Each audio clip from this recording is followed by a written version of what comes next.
matumizi kama ya nishati mbadala hasa umeme katika nchi yetu hasa vijijini sio ya juu sana. Lakini nimefurahi kuona kwamba REA wamenionyesha jinsi walivyopiga hatua mbalimbali katika kusambaza umeme katika vijiji, na wanaendelea na ubunifu hata kupeleka vituo vya mafuta vijijini vile vidogo vinavyotosha wananchi pale. Hatua kubwa kwa kweli imepigwa sana kupeleka umeme vijijini. Ni hatua kubwa sana. Tunawapongeza REA kwa hatua wanazozifanya na ubunifu wanaoendelea nao mingi tu. Nadhani muonyeshe zaidi na nikwenda kule physical, na watu wanapenda kusikia, wanapenda kuona, wanataka kuamini kwa kuona. Sasa hiyo nadhani ni kampeni nzuri zaidi.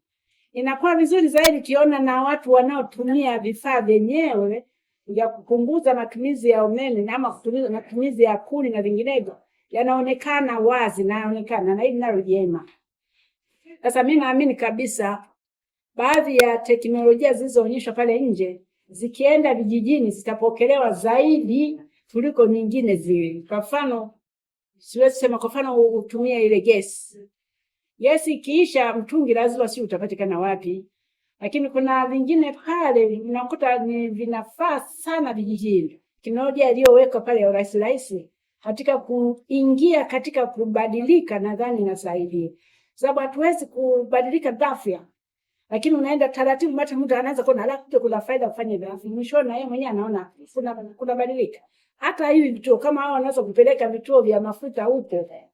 Hayo nayo pia ni njia moja ya kusaidia kufanya mabadiliko haya kuingia katika kutumia nishati safi kwa ajili ya kukinga afya, lakini na kupunguza matumizi ya muda.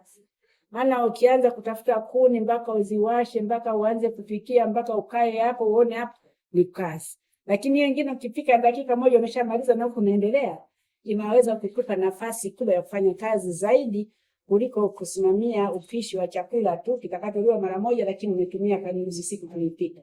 Kwa hiyo ni jambo jema, na wapongeza REA kwa hatua wanazozifanya na ubunifu wanaoendelea nao mingi tu.